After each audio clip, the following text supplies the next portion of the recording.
నిన్న పార్లమెంట్లో బడ్జెట్ సమావేశాల్లో బడ్జెట్ పైన చర్చ సందర్భంగా రాజంపేట పార్లమెంట్ సభ్యుడు మిథున్ రెడ్డి రాష్ట్ర బీజేపీ అధ్యక్షురాలు మరియు రాజమండ్రి పార్లమెంటు సభ్యురాలు శ్రీమతి పురంధరేశ్వరి గారి పైన వ్యంగ్యంగా మాట్లాడాలని భారతీయ జనతా పార్టీ చిత్తూరు జిల్లా తీవ్రంగా ఖండిస్తున్నది.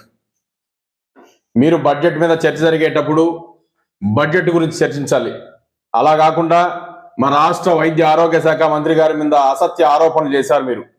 వారు మెడికల్ కాలేజీ నిర్మాణాలను పట్టించుకోవట్లేదని, కేంద్ర ప్రభుత్వం మంజూరు చేసిన మెడికల్ సీట్లను వద్దని చెప్పారని చెప్పి మీరు అసత్య ఆరోపణలు చేసిన సందర్భంలో అక్కడే పార్లమెంట్లో ఉన్నటువంటి మా రాష్ట్ర అధ్యక్షులు మీ అసత్య ఆరోపణలు అడ్డుకోవడం జరిగింది.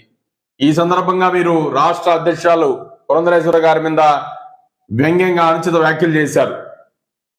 మీ వ్యాఖ్యలు వెంటనే వెనక్కి తీసుకోవాలని చెప్పి భారతీయ జనతా పార్టీ డిమాండ్ చేస్తున్నది.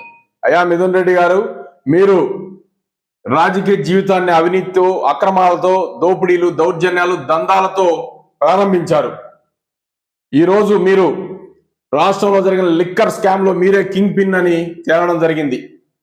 గత 5 సంవత్సరాల్లో మీరు చేసిన పంచాయతీరాజ్ డబ్బులు ఏదైతే 7,500 కోట్లు డైవర్ట్ చేశారో ఆ కుంభకోణాన్ని బయట తెచ్చింది మా రాష్ట్ర అధ్యక్షులు. ఇసుక కుంభకోణాన్ని బయట తెచ్చింది మా రాష్ట్ర అధ్యక్షులుగా. అదేవిధంగా మద్యం కుంభకోణాన్ని బయటకు తెచ్చింది పురంధరేశ్వరి గారు. ఈ కుంభకోణాలన్నీ ఈ రోజు విచారణ చేస్తున్న కుటుంబ ప్రభుత్వం మీ మెడకు ఉచ్చు బిగుస్తున్నదని చెప్పి మీరు డైవర్షన్ పాలిటిక్స్ చేస్తున్నారు. మా పైన వచ్చిన అవినీతి ఆరోపణలకు మీరు సమాధానం చెప్పకుండా అవతల వ్యక్తులను కించపరిచే విధంగా మీరు మాట్లాడడం సమంజసం కాదు అని చెప్పేసి మేము చెప్తున్నాం. ఈ రోజు మీకు దమ్ము ధైర్యం ఉంటే మీరు అవినీతి చేయలేదని చెప్పి నిరూపించుకోండి.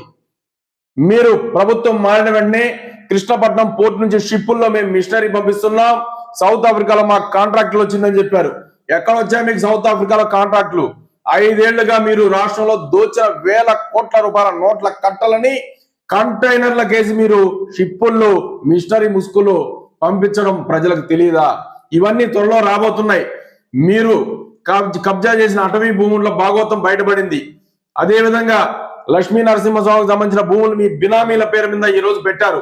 వీటన్నిటిని డైవర్ట్ చేయడానికి మార్గదర్శి చిట్ ఫండ్స్ మీద చేయడం, అదేవిధంగా మా రాష్ట్ర అధ్యక్షుల మీద విమర్శలు చేయడం, రాష్ట్ర ఆరోగ్య శాఖ మంత్రి మీద విమర్శలు చేయడం మానుకొని మీ అవినీతి అక్రమాలను బట్టబయలై తొందరలోనే మీరు జైలుకు పోయే పరిస్థితి ఉంది. కాబట్టి వెంటనే మా రాష్ట్ర అధ్యక్షులకు క్షమాపణ చెప్పుకుంటే జిల్లాలో మీరు తిరిగే పరిస్థితి కూడా ఉంటుందని చెప్పి భారతీయ జనతా పార్టీ హెచ్చరిస్తున్నది.